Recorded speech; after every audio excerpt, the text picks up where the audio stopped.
Ganyang Malaysia belum sempat kokang senjata. Pasukan negeri jiran sudah dilibas marinir Indonesia.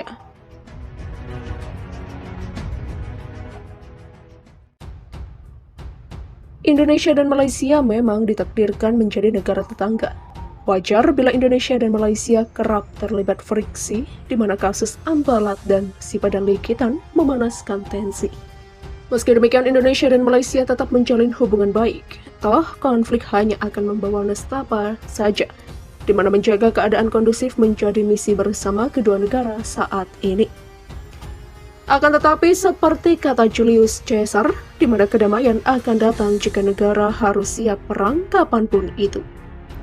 Seperti Indonesia, nampaknya hal di atas menjadi sebuah peringatan bila militer harus senantiasa berlatih dan berlatih untuk menghadapi ancaman konflik di depan. Untuk Indonesia, biasanya TNI rutin mengadakan latihan gabungan alias Latgab yang melibatkan ketiga matra tempur. Latgab ialah puncak latihan perang militer Indonesia.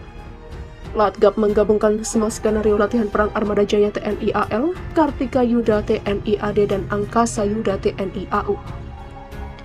Di sana nantinya ketiga matra akan melaksanakan operasi militer gabungan di mana peran Network Centric Warfare atau NCW jadi pusat komando yang mengatur pergerakan, skala operasi hingga misi bagi setiap satuan TNI dari infanteri, kavaleri, artileri, pesawat tempur, dan kapal perang.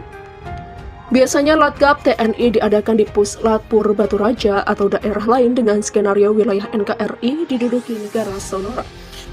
Kemudian armada penggebuk alias Task Force TNI ditugaskan untuk merebut kembali wilayah tersebut mulai dari pengerahan kapal perang yang mengangkut pasukan pendarat Korps Marinir, interdiksi jet tempur, penerjunan pasukan Linut, dan manuver mobile udara menggunakan helikopter. Biasanya pasukan Linut Indonesia akan terjun ke garis belakang pertahanan negara Sonora untuk mengajak-ajak musuh. Koreksi jika salah. Setelah itu skenario selanjutnya bisa melakukan serangan kavaleri menggunakan kendaraan lapis baja untuk melindungi gerakan pasukan infanteri. Akan lebih ringkas bagi angkatan darat di sini bila seluruh infanteri sudah ditingkatkan menjadi unit mekanis dibantu adanya helikopter dalam operasi Mobut agar mencapai titik-titik operasi lebih cepat. Tapi sebelum mengawali semua di atas, terjangan dari artileri dibutuhkan terlebih dahulu untuk memperlemah pertahanan musuh.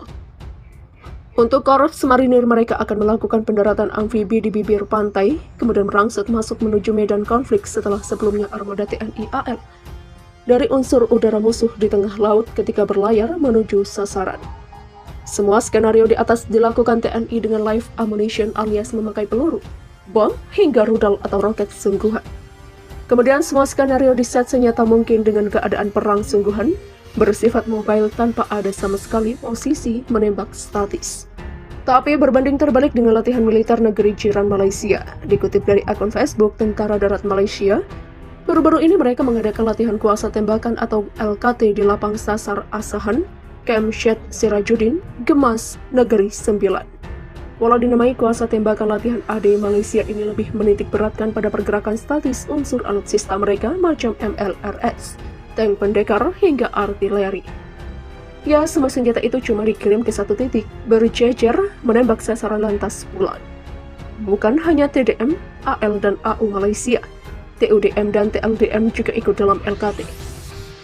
Dalam LKT tidak terlihat skenario semacam penerjunan Linut, serangan Mobut, duel kavaleri, infanteri, atau paling sepele evakuasi medis semacam medevac. Entah seperti apa doktrin militer Malaysia karena sejak bertahun-tahun lalu, Angkatan Tentara Malaysia atau ATM tetap dengan pola latihan seperti ini, statis.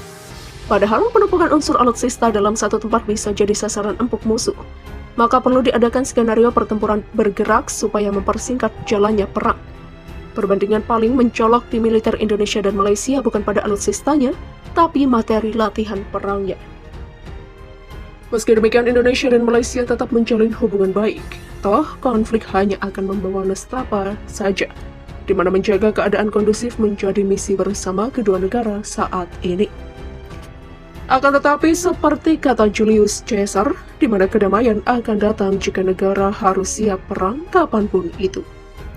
Seperti Indonesia, nampaknya hal di atas menjadi sebuah peringatan bila militer harus senantiasa berlatih dan berlatih untuk menghadapi ancaman konflik di depan. Untuk Indonesia, biasanya TNI rutin mengadakan latihan gabungan alias LATGAP yang melibatkan ketiga matra tempur. LATGAP ialah puncak latihan perang militer Indonesia. LATGAP menggabungkan semua skenario latihan perang Armada Jaya TNI AL, Kartika Yuda TNI AD, dan Angkasa Yuda TNI AU. Di sana nantinya ketiga matra akan melaksanakan operasi militer gabungan di mana peran Network Centric Warfare atau NCW jadi pusat komando yang mengatur pergerakan, skala operasi hingga misi